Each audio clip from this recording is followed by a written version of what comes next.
MSMF Radio. Music. One language.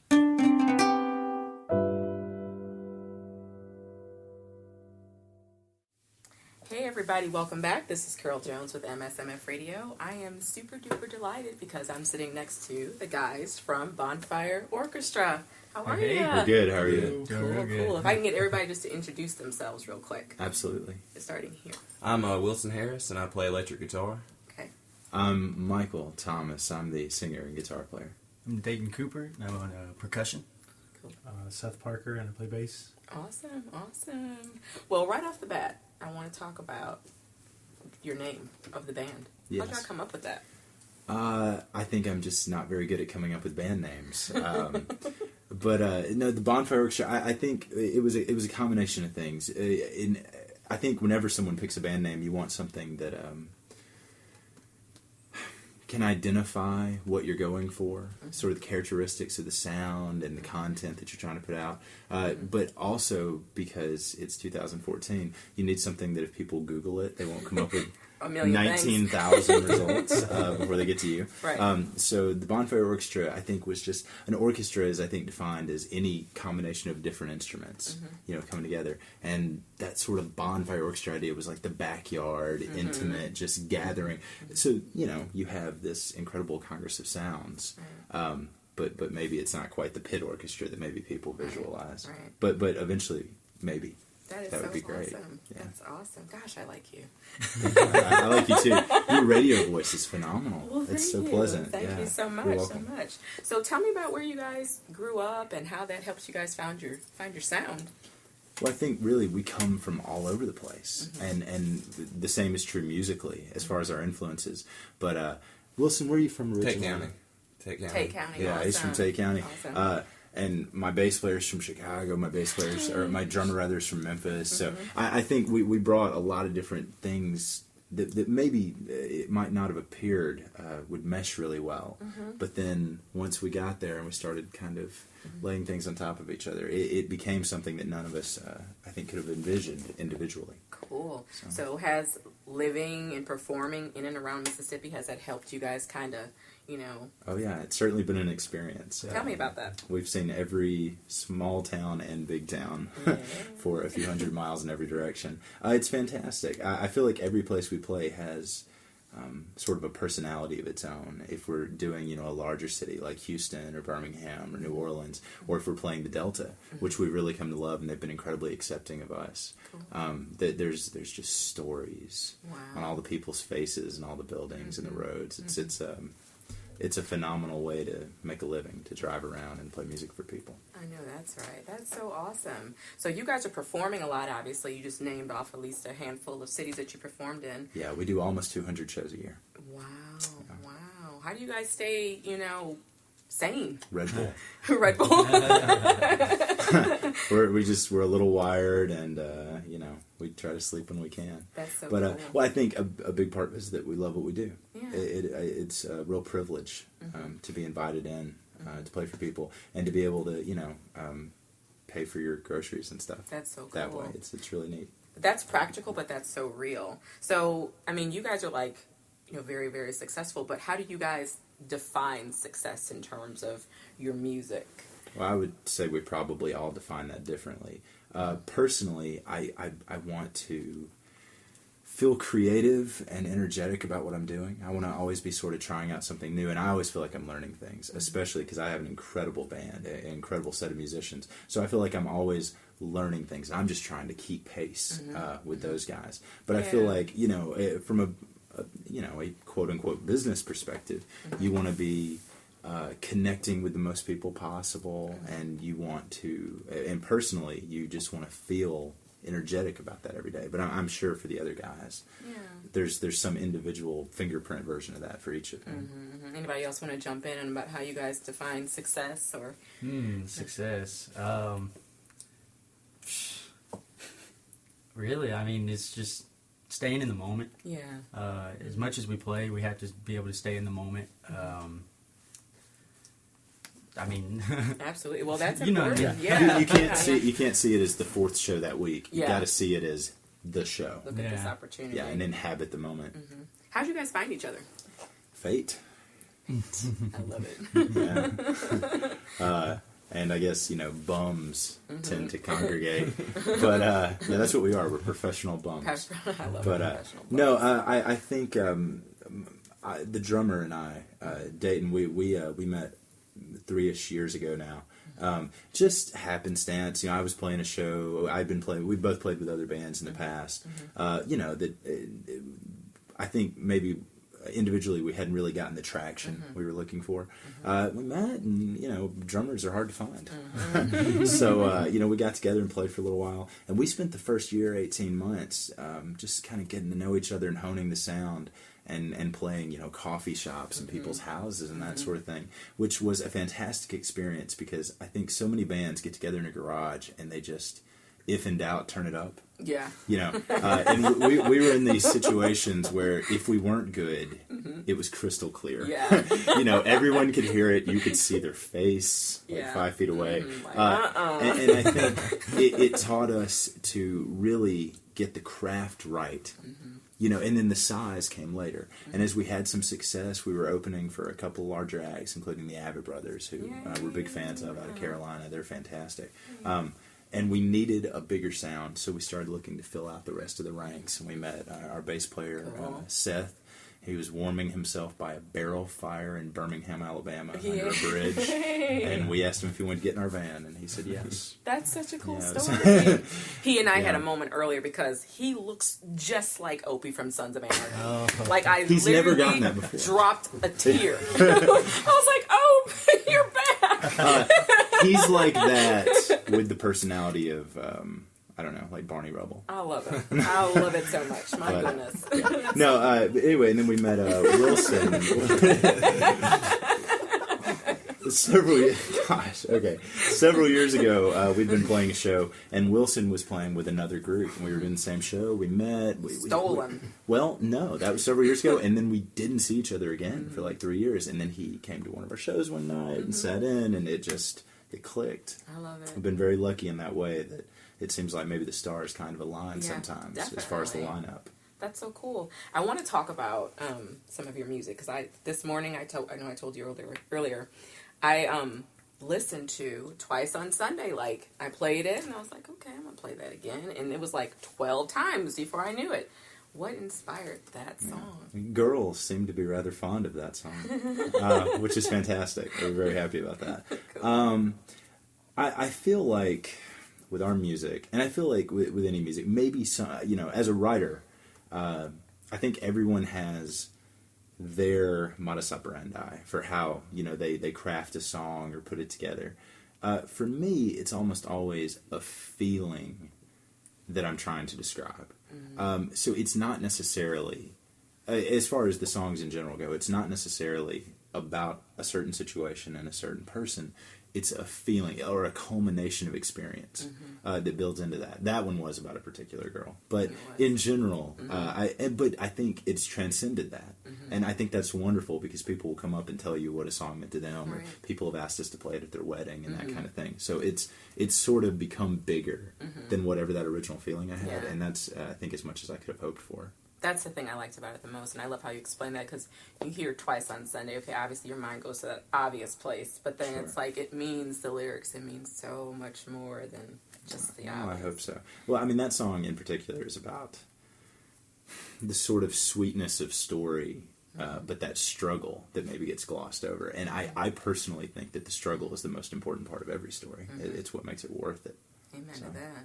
Anyway. So tell me about your songwriting process.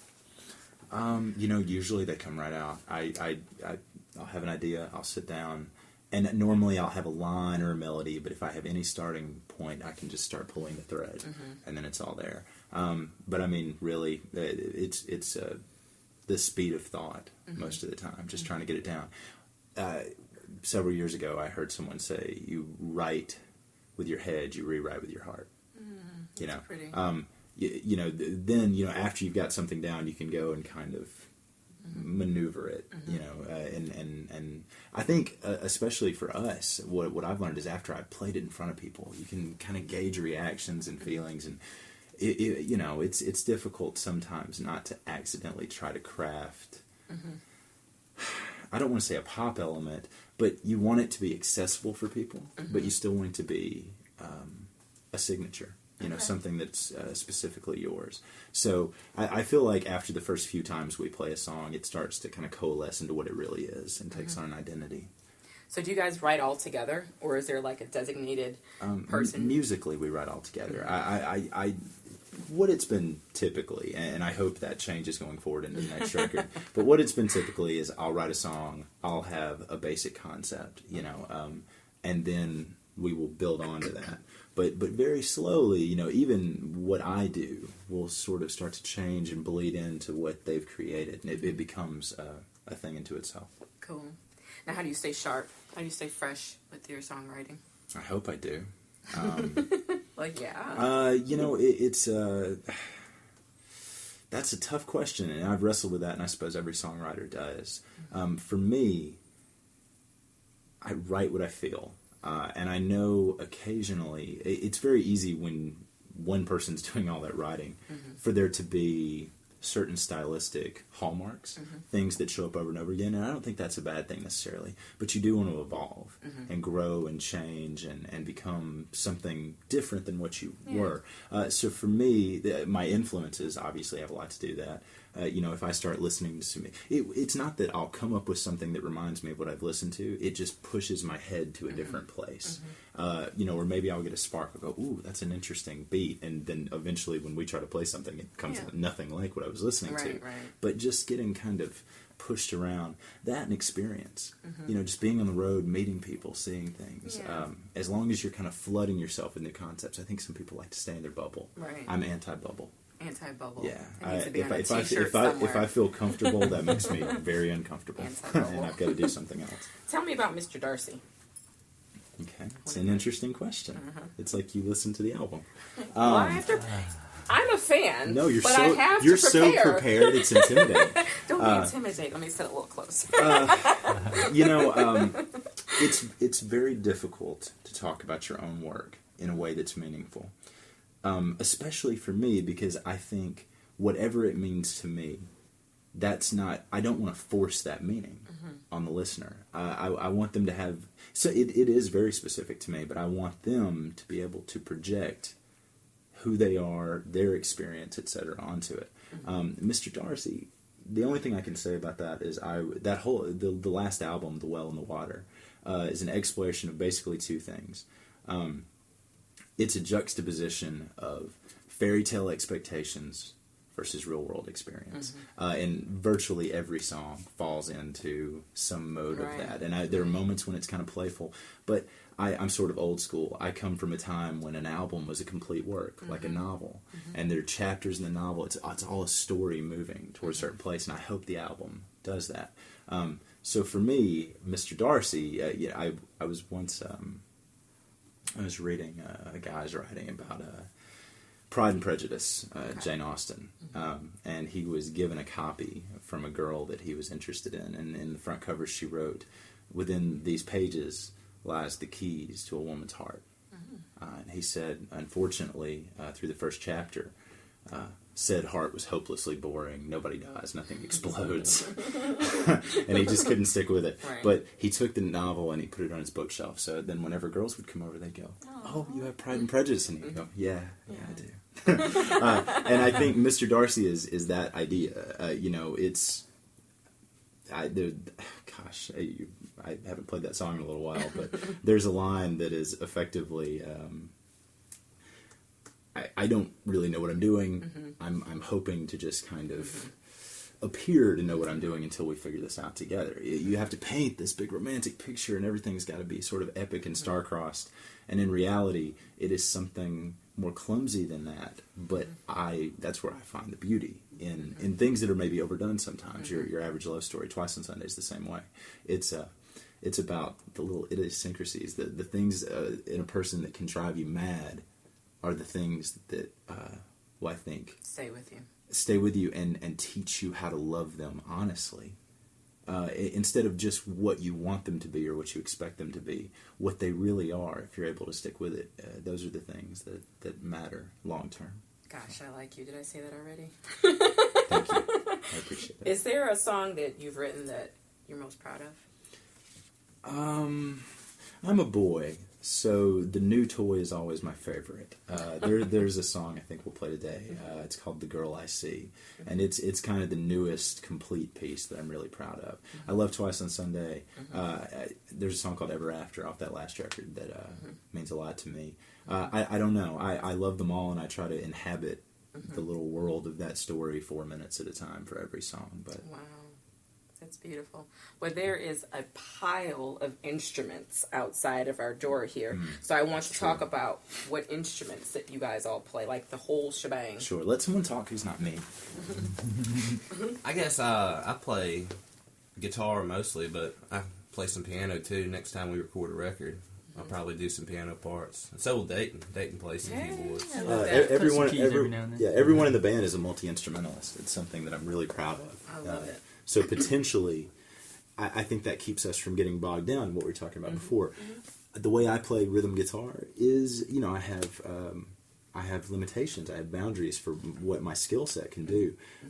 But the way Wilson, for instance, plays rhythm guitar is entirely different. The way Seth plays rhythm guitar is entirely different. And I think we can all apply that to all the instruments we play. And I think maybe that helps us to keep it somewhat fresh. I definitely think that would, because you're not locked into these little blocks that you have to stay in. And I know you play the piano and percussion as well. percussion. Drum set and then hands on. Like, I'm not on set today, but today I'm with the djembe and the cajon. okay. Blows a lot of people's mind. They're like, "Is that a box you're playing?" Yeah, he's hitting a box. Yeah. I love it. And you play? Bass primarily. Cool. A little guitar. I just bought a slide whistle. He did. Hey, that's cool. We were in the car the other day, and I got a kazoo, and he had a slide whistle, and we were just, I'm so glad no one was there. Yeah. So did you guys start playing pretty young? Oh, I think, again, we're all different in that way. I didn't. I was an athlete. I blew out my knee Really? in high What'd you school. play? Basketball, and I was a runner, and I was rather good at those Yeah, things. there you were. And then after I blew up my knee, I had to find some other way to get out, that creativity and that energy, which I guess in retrospect I'm rather thankful for. With Seth and Dayton, I mean, you guys have been playing over 10 years. Yeah, I picked it up when I was Wilson, a child. yeah. So Okay. all the other guys, Yeah, they're kind of lifelong musicians. I came to the game a little late. That's so super cool. So with all this traveling and performing that you guys are all doing, how do you guys manage to stay focused? I mean, you guys are all young men. I'm sure you have girlfriends and partners and such. How do you stay focused? Partners and such. I think. Sorry. Bedmates. I mean, what? Yeah, no, well, there you go. Yeah. I think we all have sort of those anchors, but individually, I think they're very different for us. If it's a girl or your family or a hobby, I think the tough thing with doing what we do for a living is allowing it to still be fun when you do it so much. Yeah. Because the law of diminishing returns kicks in. The first time you're on stage, it's electric and you can barely contain yourself. Adrenaline. But the 2000th time you take a stage, there's a certain amount of comfortability, and you have to find a way to kind of keep pushing yourself up to that level, and after it's not as easy. So for us, taking a little time off and kind of recharging maybe makes it new again every time we step back out. I hope. Right, that's good. So you guys, do you just schedule in time to take off where you can refresh and refocus? Yeah. I try to always make sure we get a little time for that. That's really good. And then, like I said, I think we're all very, very different people with what we do at that time. But that is another part of, I think, the uniqueness of us working and together. Yeah. So tell me about your family and your friends. Are they super supportive of your aspirations? Oh, yeah. Yeah. We're surrounded by supporters. My family, they've always been supportive personally of me since day one. That's who bought good. my first drum set, of course. But and they love the band. I mean, my aunt. How much is Roma on Facebook? A And lot. just every social media. Like, Oh, yeah, we have her to thank for, Really? the pretty... That's awesome. It seems to be widespread knowledge. I love the video too, by the way. Now that I'm seeing you guys, I'm like, hey, It's cute. you were by the refrigerator. this is good. And I was trying to look, I was like, is that a container of Metamucil? I was like, Was why? it? I don't know what, I Metamucil? have to look again. I was like, what? Yes. I was like, why would that be in their kitchen? But anyway, 'Cause I we're pay old attention people, to I the don't know. details. I want to talk about performing live. How Sure. does it feel performing live on stage? Feels great. I mean, Is it? like Dayton said, I mean, keeps things fresh and it keeps you sharp, keeps you on your feet. You know, whatever you play, you know, and however you play it so many times, and you get psyched about it so many times that you know it just grows and grows. Mm-hmm. Have you guys ever? I know there's always the funny stories about performing. Have you ever forgotten your words or forgotten what you were doing for a second? Oh, Like, sure. Me all the time. How do you come back? But to I just that? make up new ones. It's my song. I decide it's going to be different today. Yeah, you know, I think we all have sort of those moments where we blink out for a second. If you've ever driven home and then not been entirely sure which road you took to get there. Yeah. Sometimes shows are like that. It doesn't mean you're not involved, but you're sort of maybe in a kind of a multi-level sense of engagement. Right. I'm not like thinking about necessarily what I want for dinner during the song, but I'm sort of in that world. I'm submersed That's cool. Do you ever get nervous? Like all the jitters? time. All the time. Serious Definitely. jitters. Yeah. How do you guys deal with jitters? Pepto-Bismol. Yeah, if I wasn't nervous, I wouldn't know what to do with myself. Right. That's a big part of the push. I'm glad you said Pepto-Bismol, not like crack or anything. Right.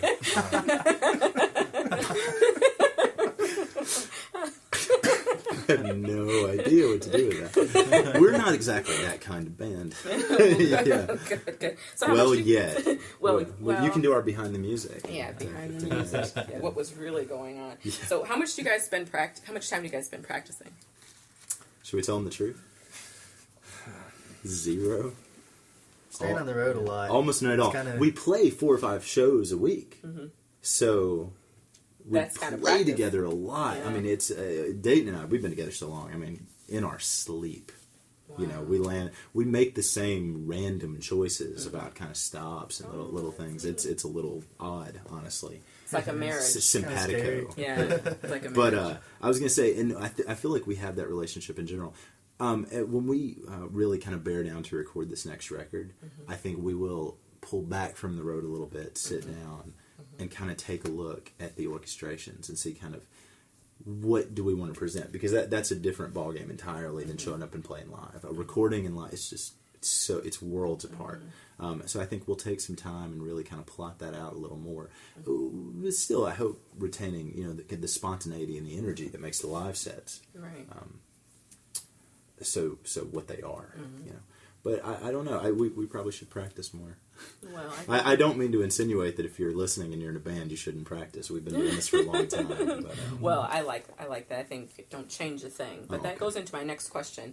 Do you prefer performing live, or do you like the studio? so far, it's live far and away. I've never had a good studio experience. No. Especially when you're a poor bum musician and you're hurting for money, you do the best you can with what you have. Right. You need to get a recording out so that your fans can listen to it and maybe turn other people onto your music. It is my hope, my great and abiding hope, that the next time we sit down to record a record, we can find a place that we feel comfortable and that we can create and there are not those constraints and where you can feel sort of psychologically free, to take your time and think about it and see what feels right. And that's been very difficult to find. But I genuinely believe that our next record will be amazing because we're going to find a place where we can all personally feel comfortable, Right. like here at home. Right, absolutely. But I mean, that's no shame on last record. I think it's a great album. But I feel like you should always be striving to outdo yourself. Absolutely. So the next time around, I would love to see how far out of the park we can hit it. Me too. I want to go back for a second and revisit the performing. Are you performing right now? Right now? Like, not this Yeah, very no. moment, but like, where can I find you if I wanted to see a bonfire show? Well, tonight we're in South Haven. We live and work out of Tupelo, but we're on the road pretty much full time. So we do a lot of the Memphis metro area, the Delta, Jackson, Mississippi, that metro area, and then obviously some other spots. But those are where we try to concentrate. online, we have an event schedule on our Facebook, which is a shameless plug, facebook.com/BonfireOrchestra fans. And if you will find us on there, there's an event schedule that runs out, I think, between 4 and 6 months at a time. Awesome. What's the next thing we've got coming up? We're doing the 4th of July for the city of Tupelo, that sort of thing.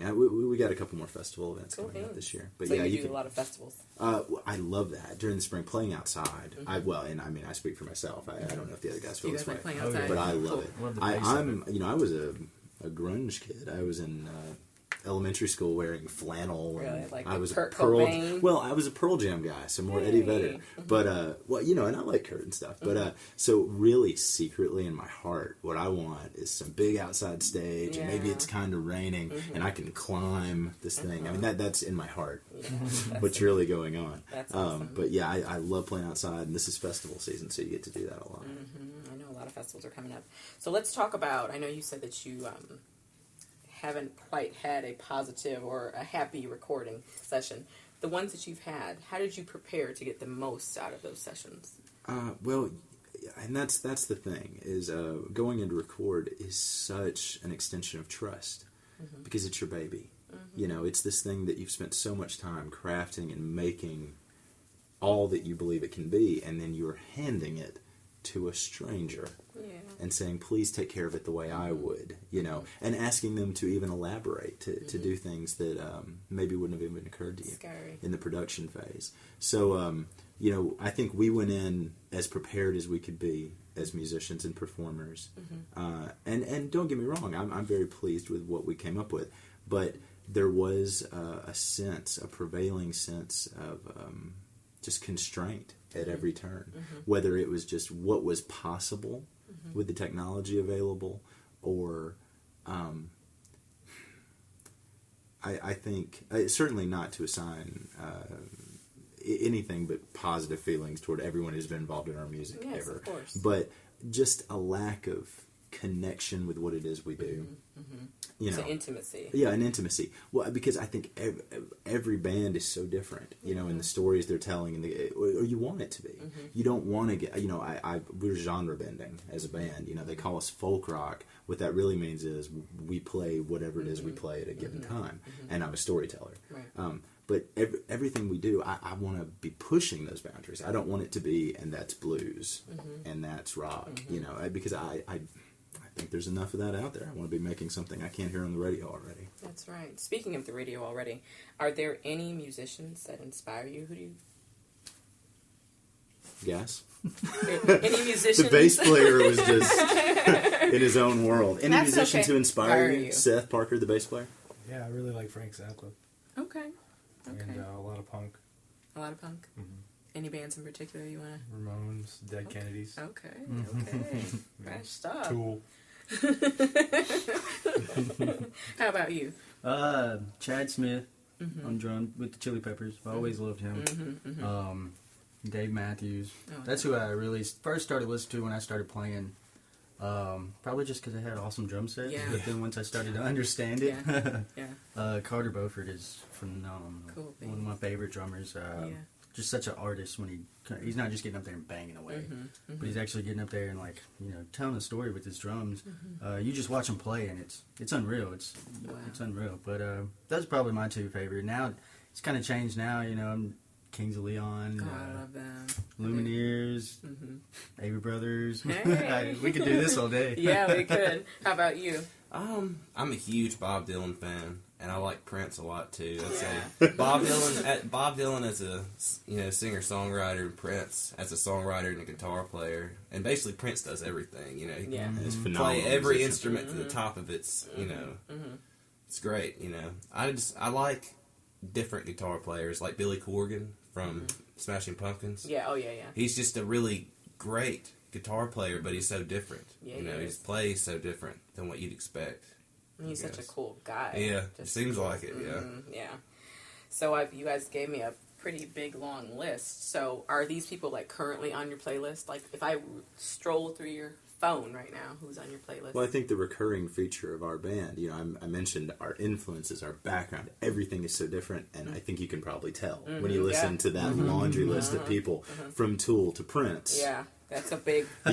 That's a pretty big gap. And for me, it was singer-songwriters. When I was a kid, Paul Simon, James Taylor, and I loved, Motown, that sort of thing. So that's where I come from. And then as that evolved forward, guys like Josh Ritter, Damian Rice, Ben Harper, that sort of thing. But on our playlist right now, I'm sure that would vary incredibly. Gosh, I don't even know. On the way up here, I'd be ashamed to tell you the things we listen to. But yeah, I'm a musician. I think all music has something to offer, something to be gleaned, and even if it's not for me per se, I think anybody who has the guts to get in front of a room of people and bare their soul, that's something to be admired. I'm so glad you said that too, because so many musicians are like snobs. They're like the coffee purists. Well, maybe they know more than us. They're better than us, but I have such a grateful take on the whole thing. I'm just happy to be a part of it. I'm so glad you said that. So you guys are obviously successful. You're doing a great job at what you're doing.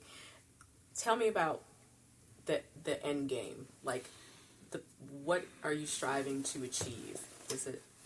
We were on the way out of Tupelo today, and on the marquee at the Bancorp South Arena, which is our sort of larger concert venue in Tupelo, where we live and work, the Beach Boys are playing. And it was 50 years of fun. So by my calculations, that makes them 70, 75. And they're still out,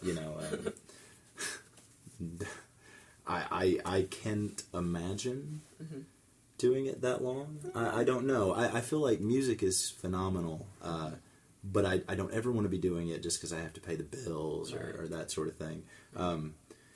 I'd say instead of in game, the way I try to think about it is like the next 18 months at a time. And I think the next big step for us is getting on a bus and being able to travel. Because I love where we work, but there's something of a ceiling here for what you're able to do, the people you're able to reach. What I'd like to do is be able to travel the Southeast more extensively. Spend some time in those various metro areas and just do what we do now, but on a larger scale. See more people, be able to connect with more people, make fans in other areas. And I think it's a really sort of symbiotic experience. When you're creating something for people, they change you, you change. Hopefully you're able to affect them.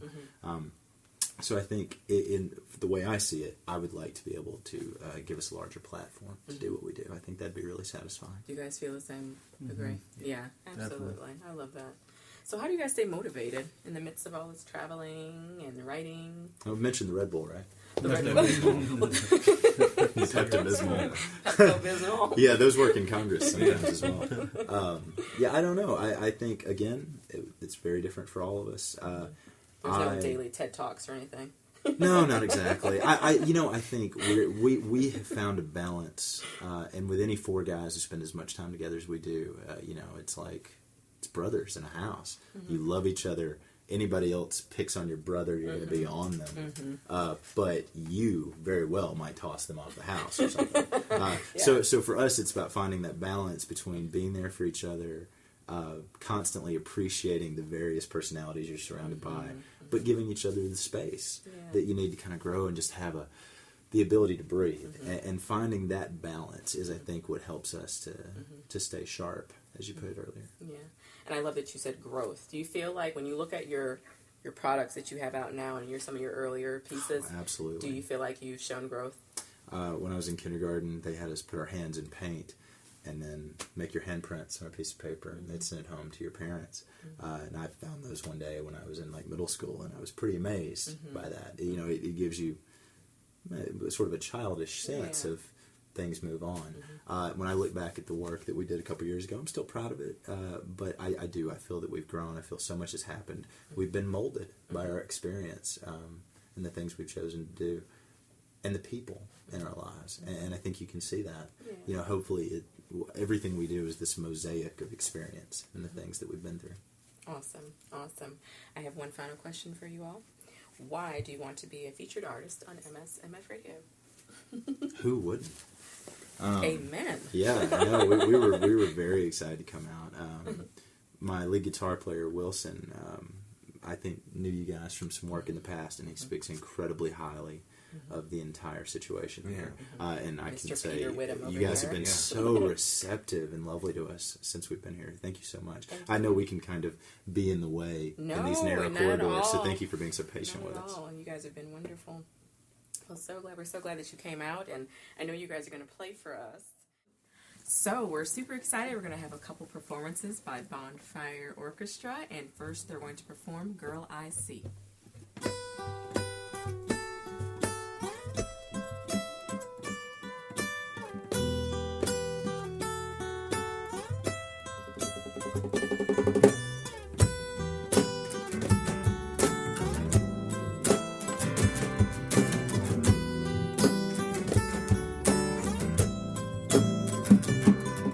She's looking for something she can't find. Getting into her clothes, going out of her mind. But the answers never seem to be at the bottom of the first nor the sixth culture bottle. Somewhere out there, somebody must have robbed her. Under everyone's bed is some kind of monster. But the truth is she's not missing a thing. It's just the fun house girls distorting the scene, so she can't see the girl I see, the girl I see.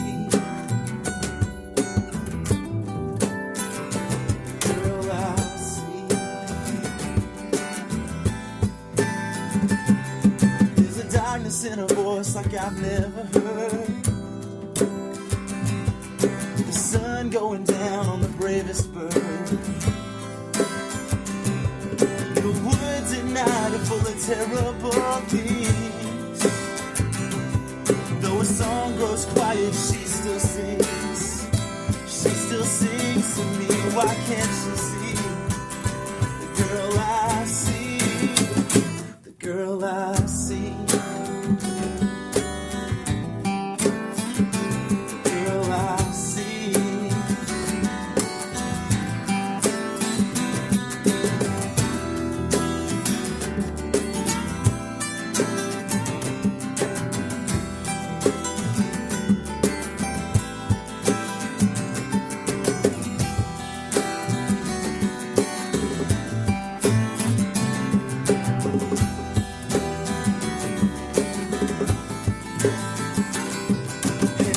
My daughter to be just like her,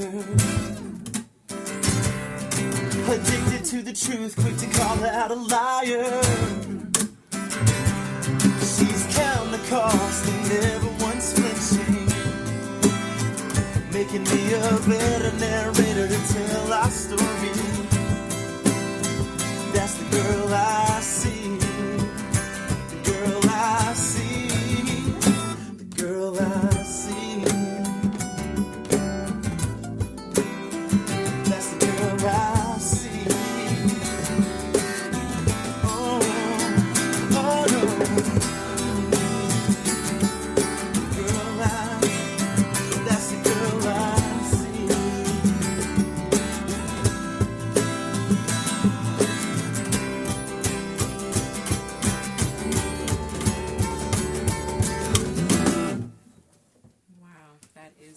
Perfection.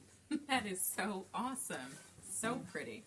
And also you guys have prepared for us bombs. Yes. All right, guys. Take a listen. Bombs.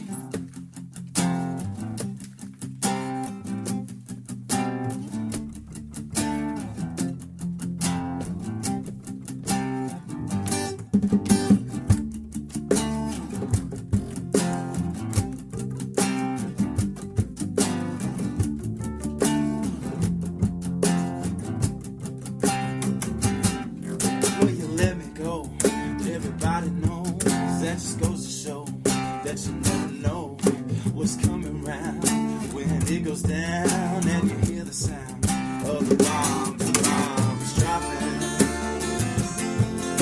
the shells falling on the shelter. You got me, but I couldn't find the words to tell you I surrender.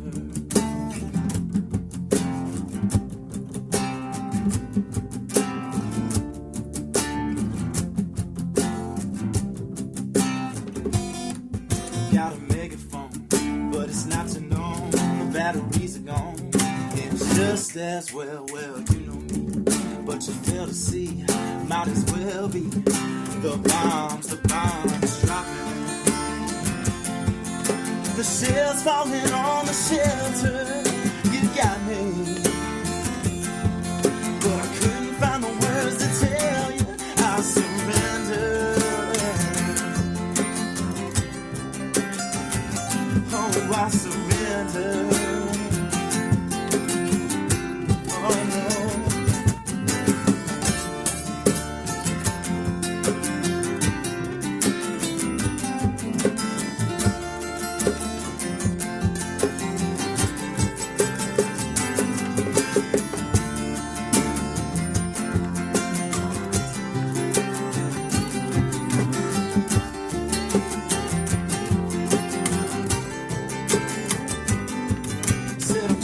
But you see, it's hard to be the better man when the better man is the one you leave. Give you what you need and then some. Maybe doing what I can to understand and bring this war to peace. To get us out from under the bombs dropping. The shells falling on the shelter. You got me. But I couldn't find the words to tell you I surrender. Oh, I surrender.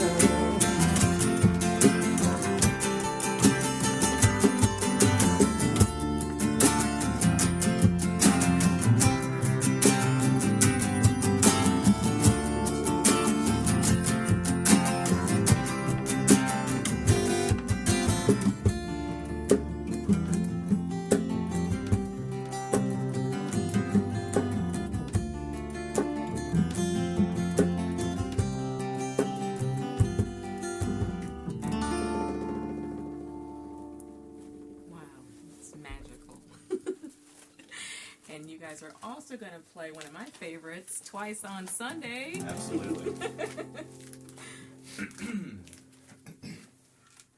In F, gentlemen.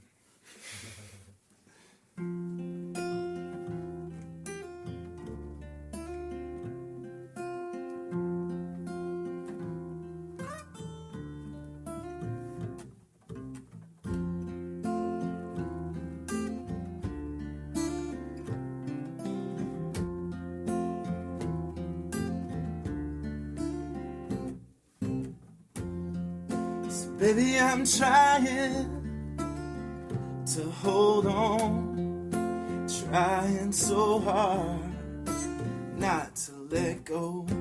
But baby, you don't make it easy to love you like I do, like it's the 1950s.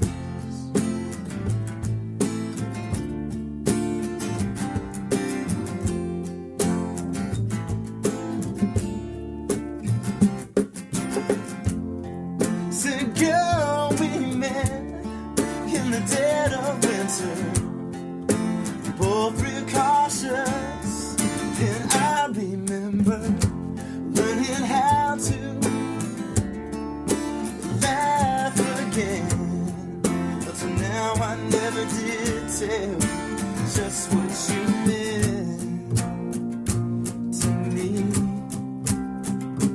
Breaking me down just to rebuild me, and I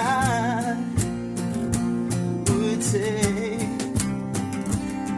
the good and the bad all over again every day. And twice on Sunday.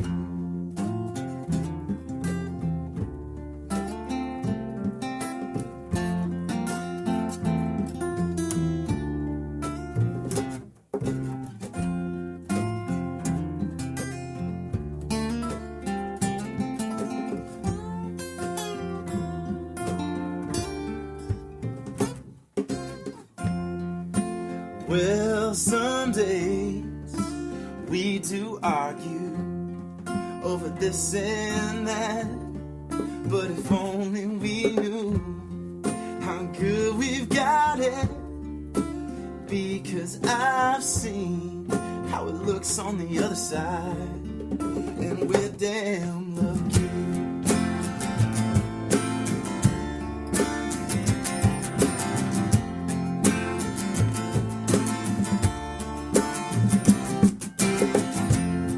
Said, girl, we met in the dead of winter, both precautious, and I remember learning how to love again. But till now I never did tell you just what you meant to me, breaking me down just to rebuild me. And I would take the good and the bad all over again every day, and twice on Sunday.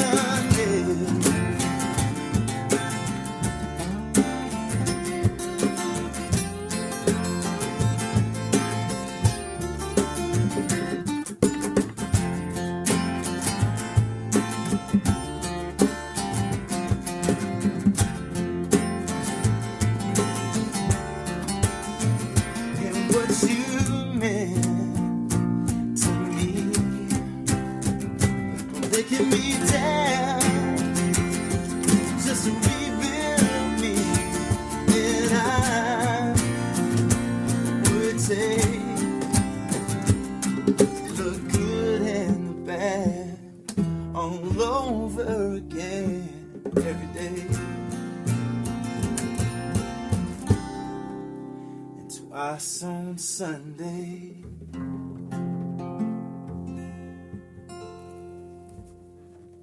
Wow, guys, thank you so much for blessing us with your presence. That was so gorgeous. I mean, that song, it just, I could almost cry right now, so I'm going to try and hold it together. Don't cry.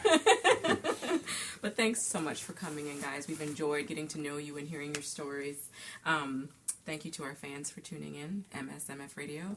Love Mississippi, love music. It's just that simple. Be sure to follow us on Twitter and like us on Facebook. This is Carol Jones, and let's do this again soon. MSMF Radio. Music. One language.